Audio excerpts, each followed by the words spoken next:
Welcome to the channel Kishan Saini education. आज 30 अगस्त 2023 Wednesday. जैसा कि आपको पता है कि हमारे चैनल पे न्यूज़पेपर द हिंदू के आर्टिकल एनालिसिस होते हैं। आज के द हिंदू चैनल न्यूज़पेपर में बहुत सारे बढ़िया अच्छे से आर्टिकल हैं, वो पढ़ने को मिलेंगे। इसको एनालिसिस करेंगे। एनालिसिस करने के साथ साथ आपको एग्ज़ाम के पर्सपेक्टिव से आपको बहुत हेल्प मिलने वाली है। आइए चलते हैं हम अपने पहले आर्टिकल के पास। पहले आर्टिकल में, क्योंकि ये कल शाम का न्यूज़ है, कल शाम से ये पब्लिश हो रहा है। कल शाम से ये पब्लिश हो रहा है एलपीजी गैस के बारे में। एलपीजी गैस, एलपीजी क्या है? एलपीजी में अभी चूँकि आज रक्षाबंधन है, तो केंद्र सरकार ने आज प्राइसेस में कटौती की है। प्राइसेस में दोस्तों, क्योंकि ये न्यूज़ हमारे एग्ज़ाम के पर्सपेक्टिव से ज़रूरी नहीं है।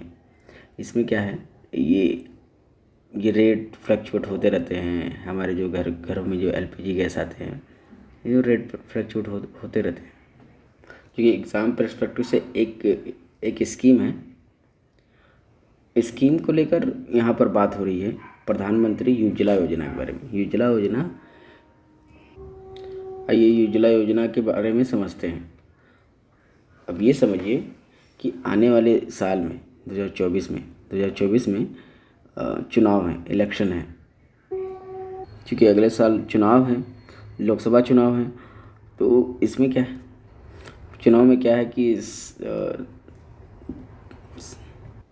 सरकार कई सारे स्कीम अनाउंसमेंट होती रहती है, जैसे कि रेट को लेकर कम।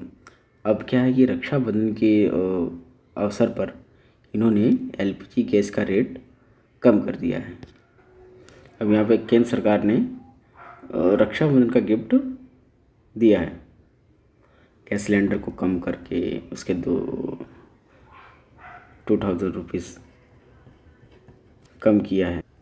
इस आर्टिकल में सबसे इम्पोर्टेंट है हमको ये जानना, प्रधानमंत्री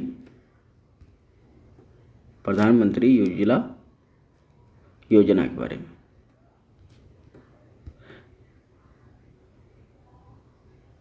अब उज्ज्वला योजना क्या है?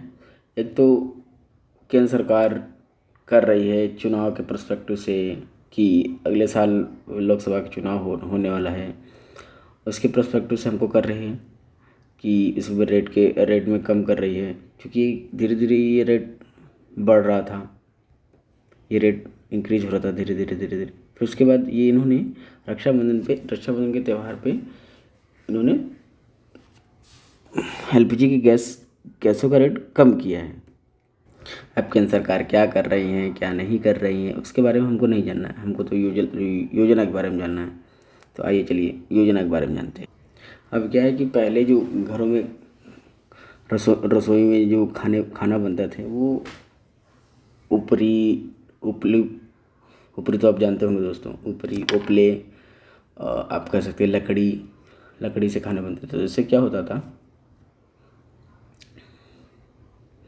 इससे क्या होता था कि लकड़ी से जो खाना बनता था उसमें स्मोक, मतलब धुआं, आप कह सकते हैं धुआं बहुत ज़्यादा निकलता था। बहुत ज़्यादा निकलने के साथ में जो महिलाएं हैं, वो उनको धुएं का बहुत ज़्यादा सामना करना पड़ता था। उनके आँख में धुआं जाना आँख खराब कर देता था। और इसके बाद नीति आयोग और WB मतलब वर्ल्ड बैंक का रिपोर्ट आया। वर्ल्ड बैंक की रिपोर्ट में ये कहा गया कि इसके जो स्मोक है, धुआं है, ये क्या है कि हमारे जो लंग्स में बहुत ज़्यादा इम्पैक्ट डालते हैं।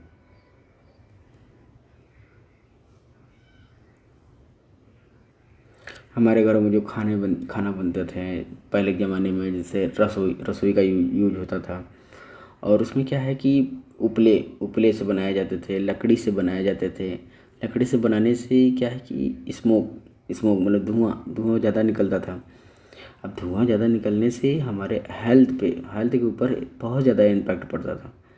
इम्पैक्ट यहाँ पर नीति आयोग का WB, वर्ल्ड बैंक का भी रिपोर्ट आया कि इसके जो धुआं होता है, धुआं से क्या है कि लंग्स जो हमारे फेफड़ा है उसको बहुत ज़्यादा इम्पैक्ट करता है।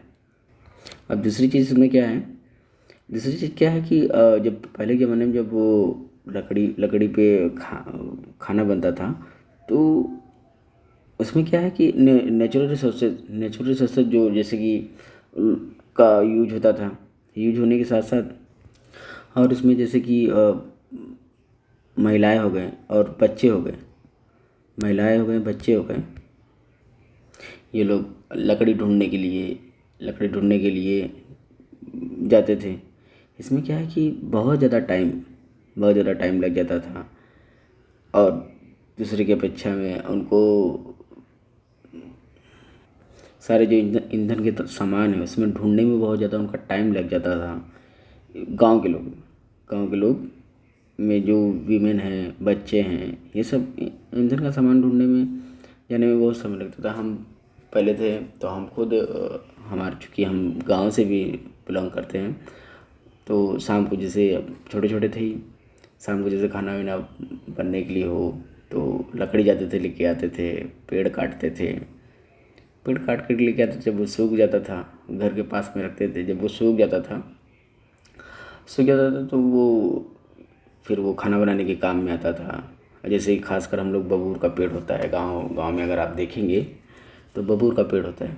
बबूर का पेड़ क्या है कि हम लोग काटते थे, काट के लेके घर के पास में रख देते थे। घर के पास रखने के बाद में वो 10 दिन 15 दिन के बाद वो सूखता था। सूखने के साथ साथ उसको खाना बना देते और मतलब कि ईंधन का प्रयोग करते थे। ऐसे ऐसे करके हम लोग इसमें बहुत सारा टाइम लग जाता था। अभी क्या है कि हम एलपीजी गैस प्रोवाइड करने के साथ साथ इसमें बहुत सारा टाइम बचेगा। जैसे जो जो टाइम वेस्ट जाता था वो बहुत सारा टाइम वुमेन का बचेगा। वो टाइम कहीं और यूटिलाइज कर सकते थे और कहीं उपयोग कर सकते हैं। क्योंकि दोस्तों मेरा शुरुआत में है, मैं कोशिश कर रहा हूँ कि अच्छे से आपको समझा पाऊँ ताकि आप एग्ज़ाम में अच्छे से लिख सकें, समझा सकें, एग्ज़ामिनर को अच्छे से एग्ज़ाम में नंबर ला सकें। अभी इस स्कीम में क्या है कि आपको गैस सिलेंडर बाकी सारे कनेक्शंस आपको मिल जाते थे, कनेक्शन मिल जाते हैं, गैस मिल जाती है। अगर हम दूसरी चीज़ों के बारे में बात करें तो एलपीजी जो है वो नेचुरल रिसोर्स ये भी है, लेकिन क्या है कि इससे क्या है कि फॉरेस्ट कटना, स्मोक होना, खासकर टाइम का बचत होना। टाइम जो बचेगा उसको कहीं और यूटिलाइज कर सकते हैं और कहीं लगा सकते हैं उस टाइम को। अगर आप ऑफिशियल डेटा देखेंगे तो एलपीजी में ये तीन चीज़ें टाइम, फॉरेस्ट और स्मोक ऑफिशियल डेटा में से बताया जा रहा है। अब यहाँ तीसरी चीज़ क्या है कि रेट। देखो रेट तो बढ़ते रहेंगे, बढ़ते घटते रहेंगे। भाई जिसको प्रॉफिट कमाना है वो तो करेगा ही। जैसे गैस आप जाएंगे, जब गैस को करना है तो गैस को भर के रेट को लेकर फ्लक्चुएट होता रहता है। तो क्या है अभी अभी जो रेट कम हुए हैं ये तो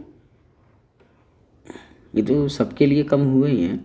सबके लिए 200 रुपये सबके लिए कम हुए। लेकिन अगर आप इस स्कीम के लिए और 200 रुपये कम हुए तो कुल मिलाकर अगर स्कीम को लेकर उसको 400 रुपये कम हुए और बाकी जो है वो 200 रुपये कम हुए।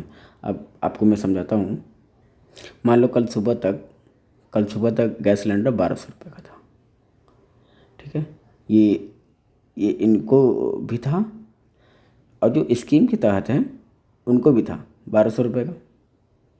अब शाम से ये 200 रुपये घट गया। अब क्या है कि इसमें सब्सिडी भी देती थी गवर्नमेंट। इसमें जो नॉर्मली लोग हैं उनमें नहीं, जो ये योजना के अंदर में है, योजना के अंदर में इसमें सब्सिडी देती थी। अब क्या है कि इसमें मान लो 200 रुपये सब्सिडी तब देती थी सुबह, कल सुबह में। अब 200 रुपये और देगी सब्सिडी, मतलब कुल 400 रुपये हो गए। 200 रुपये आपको 200 रुपये आपको यहाँ से बचा, अपने 1200 रुपये का गैस है, 1000 रुपये मिलेंगे, ये बचा, और 200 रुपये और सब्सिडी आपके अकाउंट में आएगा। ओके, क्लियर है? ये सारे के सारे पॉइंट जो हम आपको बताएं वो सारे क्लियर हैं। और कोई क्लियर नहीं है तो आप कमेंट करें। मैंने बहुत अच्छे तरीके से आपको समझाने की कोशिश किया है।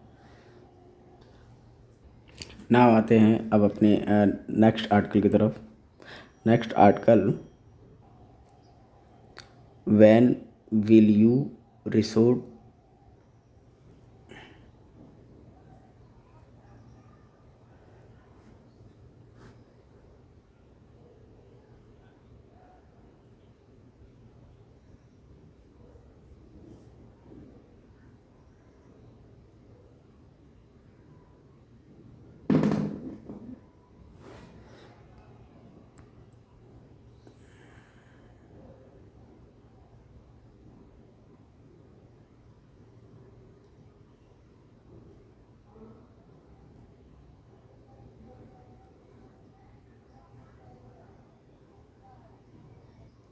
दोस्तों, आप सभी जानते हैं कि जम्मू एंड कश्मीर पहले एक स्टेट था जिसमें 35A मतलब 35A और 370 में क्या था, 370 में क्या था कि ये स्पेशल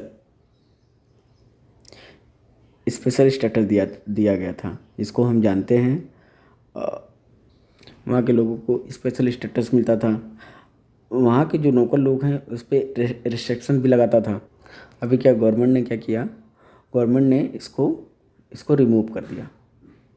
फिर उसके बाद क्या किया गया, जम्मू एंड कश्मीर को 2 यूनियन टेरिटरी में डिवाइड कर दिया गया। एक union territory Jammu and Kashmir हो गया, और एक आप देखेंगे तो लद्दाख यूनियन टेरिटरी को बना दिया गया। अब लद्दाख में क्या है कि लेजिस्लेटिव असेंबली नहीं है, और जम्मू एंड कश्मीर के टेरिटरी में लेजिस्लेटिव असेंबली है। अब जैसे आप दिल्ली को ले लीजिए। दिल्ली में क्या है कि वो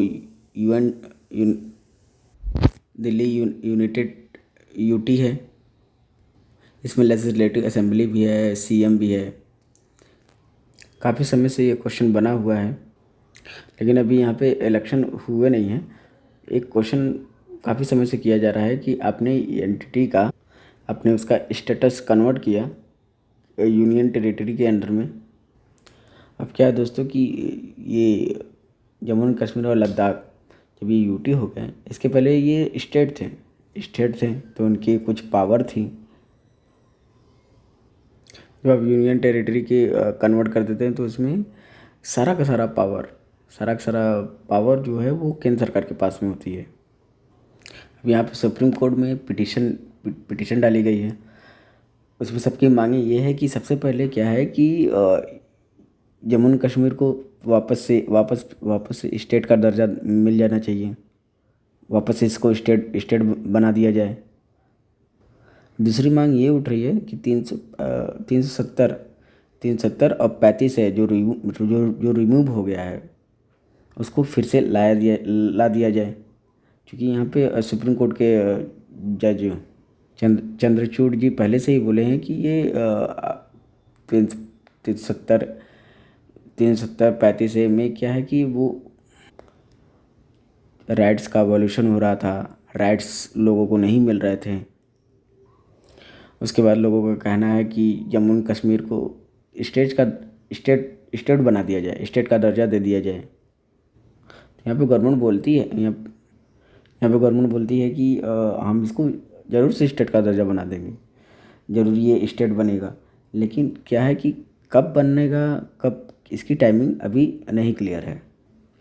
यहीं पे सुप्रीम कोर्ट ने बोला है कि हम आपको बाउंड नहीं करना चाह रहे हैं कि कब स्टेट का दर्जा मिलेगा, लेकिन इसका रेस्टोरेशन करना बहुत इम्पोर्टेंट है, हमारे डेमोक्रेटिक के लिए बहुत इम्पोर्टेंट है। और किसका स्टेट का रेस्टोरेशन बहुत इम्पोर्टेंट है, लेकिन क्या है, लद्दाख ये यूनियन टेरिटरी रहेगा। यूनियन टेरिटरी की किस लिए रहेगा, क्योंकि यहाँ पे जो लद्दाख में है वो सिक्योरिटी, जैसे कि यहाँ पे जब केंद्र सरकार काम करेगी तो उसकी सिक्योरिटी हाई रहेगी। और किसके पर्सपेक्टिव से, ये हमारे जो चाइना के बॉर्डर वहाँ से मिलते हैं, इसके पर्सपेक्टिव से। समझ गए? यहाँ पे ज़्यादा से ज़्यादा पॉइंट हम आपको बता दिए हैं। अगर आपसे कोई पूछ ले कि यूनियन टेरिटरी में कितने ऐसे यूनियन टेरिटरी है जिसमें लेजिस्लेटिव असेंबली है, तो सबसे पहले आप दिल्ली को देखेंगे, उसके बाद पुडुचेरी, उसके बाद Jammu and Kashmir. Now next article gig worker को लेकर है। गिग वर्कर क्या है ये हम आपको बता रहे हैं। नाउ दोस्तों, गिग वर्कर बिल जो राजस्थान ने गिग वर्कर मतलब गिग इकॉनमी को लेकर एक बिल लेकर आया। अब गिग इकॉनमी क्या है ये हम आपको समझाते हैं। दो टाइप के वर्कर होते हैं। एक वर्कर होते हैं कि जो जैसे वह अपने ऑफिस में गए, काम किया, काम करके वापस आ गए। एक वर्कर ये हुए साधारण, जैसे कि आप किसी ऑफिस में काम कर रहे हो, किसी के यहाँ काम कर रहे, किसी कंपनी में काम कर रहे हैं, तो आपको मंथली टू मंथली मतलब महीने महीने आपको पैसा मिल रहा है। एक वर्कर वो हो गए जैसे कि आप जितना काम कर रहे हैं उतना आपको पैसा मिल रहा है। जैसे कि जोमेटो हो गया, स्विगी हो गया। स्विगी के जो वर्कर है, इनफैक्ट डिलीवरी बॉय हो गया। तो इसमें क्या है कि डिलीवरी बॉय में क्या है कि आपको पर पैकेट पैसा मिलता है। आप जैसे कि 7 रुपये, 10 रुपये, 15 रुपये आपको डिसाइड कर देगा कि आप जितने भी पैकेट पहुंचाएंगे उतना आपको पैसा मिलेगा, उसके हिसाब से आपको पैसा मिलेगा। ज़ोमैटो में जितने ऑर्डर आपके आएंगे वो आपके रेस्टोरेंट से में कनेक्ट रहते हैं, तो जितने भी ऑर्डर आएंगे उस हिसाब से उनको पैसा मिलता है, पेमेंट मिलता है। वैसे स्विगी में ऐसे सारी चीज़ें जो आपके आसपास में देखने को मिल रही है, ये सारी चीज़ें गिग वर्कर हैं जो ये काम करते हैं, वो गिग वर्कर है, गिग इकनॉमी। इसमें क्या है कि दोनों का फ़ायदा होता है। कंपनी को भी फ़ायदा होता है कि हमने जितना काम कहा, जितना काम दिया उतना हमको पैसे दिए, और वर्कर को भी फ़ायदा होता है कि हमने जितना काम किया है उतना हमको पैसा मिल रहा है। तो सब ये दोनों चीज़ें सही है, तो दिक्कत कहाँ आ रही है? दिक्कत दोस्तों यहाँ पे आ रही है कि जो पहले वाला जो वर्कर था, जो 10 बजे गया, काम किया, काम करके घर वापस आया, उसको काम रहे या ना रहे वो अपने ऑफिस में गया, अपना वर्क किया। इसमें क्या है कि अगर आप छुट्टी ले लिए किसी दिन, जैसे ज़रूरी काम हो गया, अगर आप छुट्टी ले लिए, तो इसमें क्या है कि आपको हर महीने पेमेंट तो मिलेगा ही मिलेगा।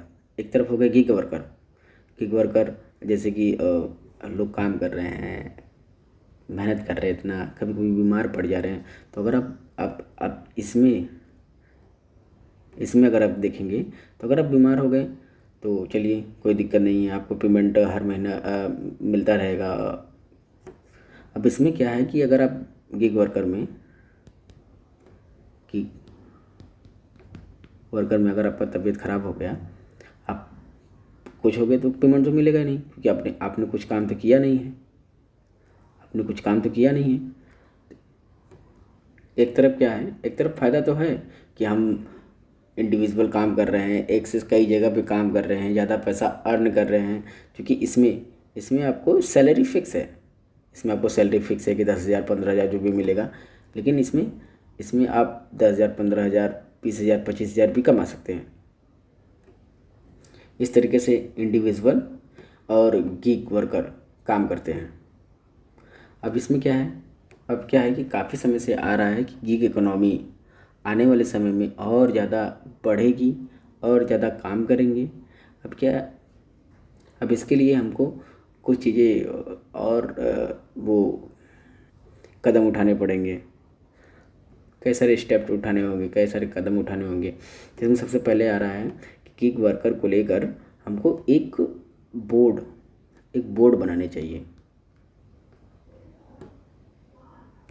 दूसरी चीज़ जैसे कि मान लो कि कोई नॉर्मल सा एम्प्लॉयर है, उसमें वो काम कर रहा है, उसके बाद उसमें उसको फंड, उसके सैलरी में से कुछ फंड उसके कटते हैं, क्योंकि पीएफ के फॉर्म में कटते हैं। वो उसको बाद में मतलब कि अब 2 साल 4 साल बाद उसको वो निकाल सकता है अपनी ज़रूरतों के लिए। कोई भी काम हो सकता है, कोई भी बीमार पड़ गया, कोई भी चीज़ के लिए लेना हो, या फिर कुछ भी काम करना हो, तो उसको वहाँ से निकाल सकता है। लेकिन गीग वर्कर में ऐसा कोई भी फंड नहीं है। हमको इस गीग वर्कर को, जो कि आने वाले समय में हमारी इकोनॉमी में, हमारे देश की जो इकोनॉमी है उसमें ये बहुत ज़्यादा रोल प्ले करेंगे, लेकिन इनको कोई भी सर्विसेज नहीं मिल पा रही हैं, कोई भी फंड इनके पास नहीं है। अगर मान लो नॉर्मल एम्प्लॉयर जो है वो 10 साल काम किया, और यहीं पे गीग वर्कर भी 10 साल काम किया। 10 साल काम करने के बाद इसको पीएफ में से इसको कुछ पैसा बाद में इसको मिला, लेकिन इसको नहीं मिलेगा क्योंकि हमारे राजस्थान सरकार ने इसको लेकर एक बिल भी पारित किया है। अब क्या है कि वियतनाम के जो गिग वर्कर हैं उनको फंड भी मिलता है, उनके सैलरी में से कुछ फंड काट के फिर उनको बाद में उनको दिया जाए। इसमें दोनों चीज़ें, जो काम दे रहा है आपको, उसको भी फ़ायदा है, और जो गिग वर्कर के रूप में काम कर रहा है उसको भी फ़ायदा है। लेकिन इसमें कुछ रिस्ट्रिक्शन भी है, काफ़ी सारे नुकसान भी हैं इनके गीग वर्कर को लेकर। काफ़ी फ़ायदे भी हैं, काफ़ी नुकसान भी हैं। अगर आपको कहा जाए कि गीग इकोनॉमी आगे चल के हमारे जीडीपी में बहुत ज़्यादा कंट्रीब्यूट करेगी, लेकिन क्या है कि सोशल सिक्योरिटी में इसका क्वेश्चन मार्क आएगा। इसी चीज़ को ध्यान में रखते हुए राजस्थान सरकार ने एक बिल लेकर आई है। अब बिल जब पास होगा तो उसमें देखेंगे क्या क्या पॉसिबिलिटीज़ है, वो आपको बताया जाएगा। नाउ अब हम आते हैं नेक्स्ट आर्टिकल में, the election commission of India. जैसा कि हम जानते हैं कि हम जब आर्टिकल 324 पढ़ते हैं तो उसमें 324 में क्या है कि हमारे the election commission of India के बारे में बताया है।